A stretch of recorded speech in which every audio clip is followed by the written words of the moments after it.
j'espère que vous allez bien. On se retrouve aujourd'hui pour une vidéo pour mes produits terminés. Est-ce que je rachète ou pas? On va voir tout ça ensemble. Alors il y a quelques produits, pas énormément et pas trop non plus, pas trop peu non plus pardon, donc du coup la vidéo sera nette, précise et pas trop longue, pas trop courte, et je pense que ce sera une bonne chose. Allez, c'est parti. Alors on va commencer immédiatement avec le produit numéro 1. C'est un produit, je ne pense pas qu'on va pouvoir le retrouver par ici. En tout cas, si c'est possible, dites-le moi vraiment si jamais vous pouvez m'aider, parce que c'est un produit que j'ai énormément aimé. C'est une crème pour les mains. En fait, à la base des choses, ça vient de Grèce. C'est ma maman qui m'avait ramené ça de Grèce et j'avais adoré plus que tout ce produit. Ça vient de Herbolive. C'est une crème pour les mains 96% naturelle d'origine et qui est à la base forcément d'olive. Ça n'a absolument pas du tout cette odeur là. Ça a plutôt une odeur de crème douce, voilà, ça n'a pas spécialement d'odeur bien précise que je pourrais vous décrire, mais en tout cas ça ne sent pas du tout l'olive et elle était vraiment top. Du coup je la mettais le soir et le lendemain matin mes mains étaient vraiment réparées. Malheureusement ben voilà, je n'en ai plus et je suis vraiment dégoûtée. Donc si jamais vous connaissez ce produit ou la marque, n'hésitez pas à me dire où est-ce que je pourrais retrouver ce produit. Alors avant de passer au make-up, il me reste deux produits à vous présenter. Donc c'était forcément mon eau micellaire Garnier. Donc celle-ci c'était la rose. Alors je l'ai franchement vraiment beaucoup aimée. Pour le moment je vais pas la racheter puisque j'en ai encore beaucoup. J'ai la double phase, la dorée, j'ai la Bioderma rose, la Bioderma bleue aussi que je suis en train de tester. Donc voilà, j'en ai trop pour le moment que pour dire de la racheter, mais ce produit m'a vraiment beaucoup plu et oui, sans problème je pourrais la racheter par la suite. C'est un produit que je peux vraiment vous conseiller. Attention maintenant pour les personnes comme moi qui ont la peau sèche. De toute façon, après tout eau micellaire et tout tonique, vous devez mettre une crème de jour ou de nuit, mais elle dessèche un petit peu la peau pour les personnes qui ont la peau sèche. Donc voilà. Sincèrement elle est bien, elle est peut-être même mieux pour les personnes qui ont la peau grasse, mais voilà, moi je l'aime bien cette sensation là, puisqu'après je mets mon tonique, puis après je mets ma crème de jour, donc du coup voilà, ça me dérange absolument pas du tout. Une fois que la crème est appliquée, on n'a plus aucune sensation. Ensuite j'avais ce petit paquet de chez Bath & Body Works que j'avais acheté aux États-Unis. C'est un gel purifiant pour les mains antibactérien. Je l'utilise, j'ai celui-là, j'en ai encore un autre comme ça, j'en ai plein par-ci par-là parce que j'ai des tocs et voilà, je vois des bactéries partout quand je vais au restaurant, les portes, etc. Et pour l'école on est obligé forcément d'en utiliser avant de maquiller les personnes, avant de les manipuler pour les massages, etc. pour les soins visage. Donc du coup on est vraiment obligé d'en avoir. Donc voilà, ça c'est clair et net que je vais en racheter. Maintenant, est-ce que celui de Bath & Body Works m'a plus plu qu'ailleurs? Oui, je pense que oui, parce que la sensation était vraiment douce, ça ne m'a pas asséché les mains et l'odeur est vraiment très sympathique. Le petit côté pocket, celui-ci m'avait coûté 1,75$, donc voilà, c'était pas volé, c'était sympathique. Le produit ne s'use pas spécialement ultra vite, donc oui, franchement pourquoi pas, j'en rachèterai. On passe maintenant désespérément au make-up, puisqu'il y a des chouchous là-dedans que j'ai surkiffé, mais vraiment surkiffé. Voilà, et je suis triste puisqu'il y a des produits que je ne vais plus retrouver. D'ailleurs, on va commencer par celui-là. C'était le Wonder Nude, comme ceci. Et je l'avais acheté en teinte sablé 30 et il était vraiment topissime. Enfin voilà, je l'avais adoré, j'avais un teint de poupée avec ça. D'ailleurs je vous avais créé un look avec celui-ci. N'hésitez pas à aller voir dans mes looks make-up. Merci Soleil, je suis blanche. N'hésitez pas d'aller voir dans mes looks, franchement j'avais vraiment adoré ce produit, mais malheureusement vous aviez été nombreuses à me dire, d'ailleurs sur une vidéo YouTube vous m'aviez dit qu'on ne le trouvait plus, et d'ailleurs aussi sur Snapchat, et effectivement je ne le trouve plus. Je suis mais juste dégoûtée. Alors vous les Françaises, dites-moi si en France c'est possible de le retrouver, et je foncerai, comme je suis vraiment à la frontière française, en France aller l'acheter, parce que voilà, pour le prix il coûtait une quinzaine d'euros et c'était plus qu'un fond de teint chouchou. Enfin voilà, comparé à certains autres fonds de teint qui coûtent des fois 40, 50, 60 euros, il faisait vraiment bien son job, je ne luisais pas à la fin de la journée. Enfin je trouvais vraiment très sympa pour le prix. Produit suivant, alors ici c'est 3 anti-cernes dont des coups de cœur, malheureusement encore une fois.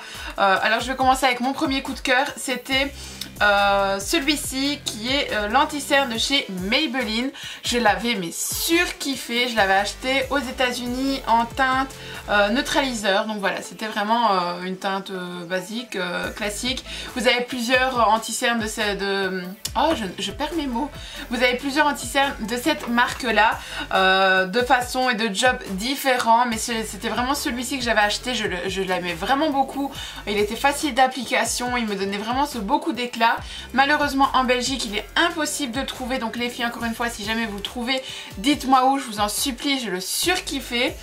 Et si pas en France, dites-moi aussi si on peut pas le retrouver, parce que je suis en désespoir pour ces deux produits là, franchement c'est plus possible. Anti-cerne suivant, c'était l'anti-cerne de chez ELF, le HD Lifting Concealer. Alors je l'ai reçu de nouveau puisque ELF a sponsorisé mes cours de make-up en école privée. Donc du coup je l'ai reçu, mais forcément je l'utilise pour l'école puisque ça a été vraiment conçu, enfin envoyé pour ça. Mais pour moi-même je pense que je vais le racheter parce que je vous l'avais dit, c'est un anti-cerne petit budget, je pense 5 ou 6 € qui en valait vraiment la peine. Je l'avais vraiment beaucoup adoré, l'opacité était là, je n'avais pas de réaction avec ce produit, pas d'odeur, il ne filait pas entre les petites ridules, il m'apportait vraiment ce joli coup d'éclat. Enfin voilà, je l'ai vraiment beaucoup aimé. Celui-ci je l'avais acheté en teinte fer et voilà, c'était une teinte qui me correspondait assez bien. Maintenant, comme je suis devenue beaucoup plus claire de peau, comme c'est l'hiver, je pense que peut-être une teinte en dessous serait bien. Donc voilà, parce que moi j'adore vraiment ce coup d'éclat en dessous des yeux. Donc comme il a l'air de correspondre quand même assez bien à ma carnation de peau, à voir s'il faudrait pas changer la teinte, mais en tout cas racheter ça, oui, c'est un produit que je pourrais racheter, ça c'est sûr et certain. Mon dernier anti-cerne que je vais vous présenter, c'est celui de chez Urban Decay, le Naked Skin. Il est vide malheureusement, j'en suis vraiment dégoûtée. Je l'ai raclé jusqu'au bout, je pense. C'est le médium neutral, donc voici, qui se comportait comme ceci. Il était mais juste d'une opacité de fou. Alors pour tous les make-up vraiment où on voulait avoir ce coup d'éclat vraiment bien marqué et vraiment les cernes bien cachées. Pour les personnes, je n'ai pas de cernes marquées, mais pour les personnes qui ont des cernes marquées, qui ont des cernes vraiment violettes, bleues, ou alors vraiment des petites poches, sincèrement il donne vraiment un très beau coup d'éclat. Il cache parfaitement vos cernes en une couche, voire même en 2 couches, pourquoi pas. Donc sincèrement les personnes qui recherchent de l'opacité dans des anti-cernes, n'hésitez vraiment pas du tout à tester ce produit. Voilà, franchement j'ai vraiment beaucoup aimé. Maintenant je trouve que ayant testé d'autres anti-cernes, comme mon chouchou de maintenant, c'est le Born This Way de chez Too Faced, je trouve à choisir que celui-ci va filer légèrement un petit peu plus entre les plis. Maintenant voilà, c'est vraiment un détail infime, il vous suffit en fait tout simplement de lisser vos petites ridules et le problème est réglé immédiatement. Donc sincèrement voilà, je préfère racheter à 100% ce produit, me lisser un tout petit peu les ridules au doigt et le problème est résolu immédiatement. Donc oui, à choisir ce produit, je pourrais le racheter. D'ailleurs je pense le racheter très prochainement. Alors maintenant on va passer à la section mascara, puisque ça a été vraiment aussi des coups de cœur. Et il s'agit de 4 mascaras que j'ai testés. Alors il y en a un, je ne sais pas qui l'a testé, mais par contre ça c'est pas moi, je pense que c'était à ma soeur. C'était un Glam Up Paris, je sais pas d'où ça vient. Je ne sais pas du tout, je pense que c'était à ma soeur. Mais il était assez sympa, donc ça doit être vraiment dans un magasin style... ça doit être une marque un peu ressemblante à Essence ou... Il y a un fantôme chez moi.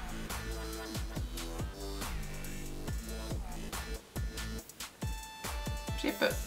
Ça doit être une marque ressemblante à Essence ou ce genre de choses. Mais en tout cas voilà, il était assez sympa. Bon, il vous donnait pas des cils de fou, il vous donnait pas un volume de fou, mais voilà, il était assez sympa. Donc voilà, au pire des cas, je demanderai, je pense que c'était ma soeur, mais j'en suis pas sûre et certaine à 100%.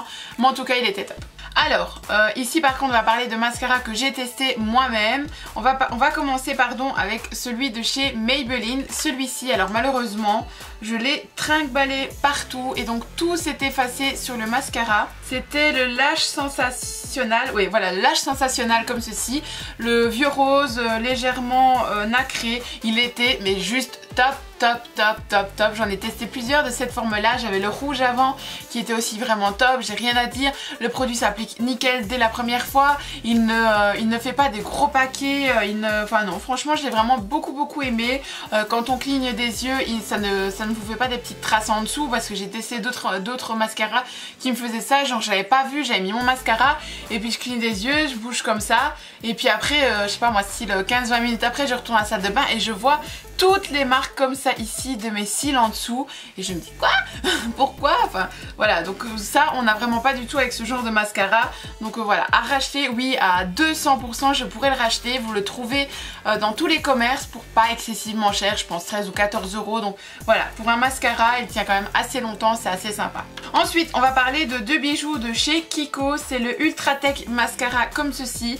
La brosse est assez sympa, elle est très droite comme ceci, mais elle est vraiment topissime. Je n'ai pas du tout regretté cet achat, encore une fois il n'était pas cher du tout. Il a une forme un petit peu en style de cône comme ça, très sympa, rien à dire. Par contre j'ai celui-ci, c'est un top coat volumateur de chez Kiko, il est parfait aussi. Donc en fait ce que vous faites, c'est que c'est une toute micro petite brosse comme ceci, vous l'appliquez avant, vous laissez sécher un petit peu et ensuite vous venez appliquer votre mascara. Vous n'êtes pas obligé d'appliquer un mascara de chez Kiko d'office, mais votre mascara après, et en fait ça va vraiment fournir cils à cils et vous donner des cils beaucoup plus épais et beaucoup plus volumineux. Alors ce produit était vraiment topissime, il coûtait pas excessivement cher, mais ça fait quand même un petit bout de temps que je l'avais, puisque personnellement je ne mettais pas à chaque fois, puis après j'ai mes extensions de cils, etc. Donc voilà, ça fait quand même un petit bout de temps que je l'ai, mais en tout cas je sais que c'est un produit qui en vaut la peine, qui dure quand même plus longtemps qu'un mascara, vu que vous n'en mettez pas non plus énormément.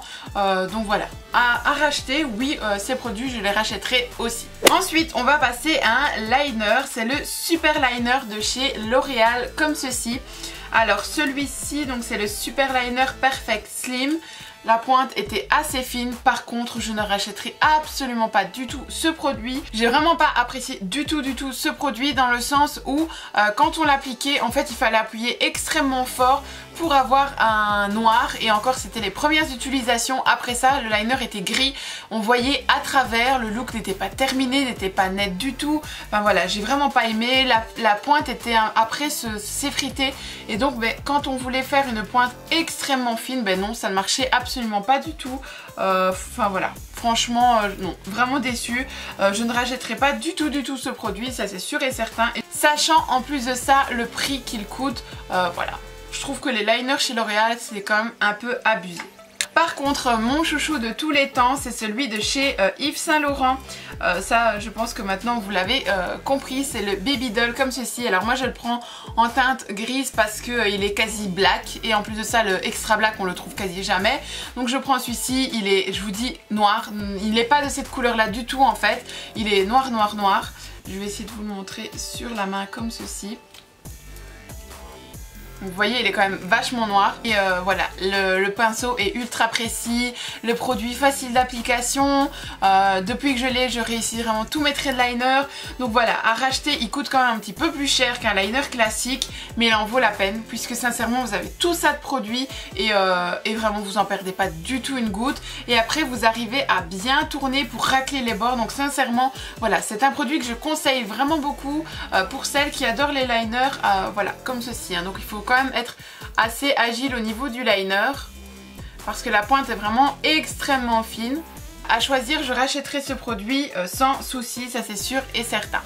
Donc voilà, c'est maintenant terminé pour mes produits terminés aussi. J'espère en tout cas qu'il y a des produits que vous connaissez, qui ont été aussi vos petits coups de cœur. N'hésitez pas à me dire ça en commentaire, puisque voilà, j'adore partager tout ça avec vous. N'hésitez pas à me dire s'il y a d'autres produits que je pourrais tester. Alors il y a certains produits ici que je ne vais pas racheter immédiatement, puisque j'aime tester d'autres produits, d'autres marques. Je reçois des marques dans des box, on m'envoie des produits avec des partenariats, et donc du coup voilà, je préfère d'abord tester tous les produits avant de racheter peut-être ceux-ci aussi, mais en tout cas voilà, j'ai été vraiment honnête avec vous, c'était mes coups de cœur et voilà, en tout cas je sais que je ne les oublie pas et si un jour je les croise en magasin, ça c'est clair et net que je pourrai craquer et les racheter.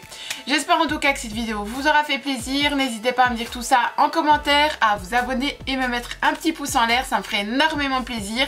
C'est au moins comme ça que je peux remarquer que certaines vidéos vous font plaisir plus que d'autres. Je vous fais de très gros bisous et je vous dis à très bientôt.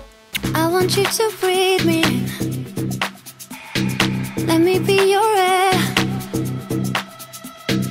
Let me roam your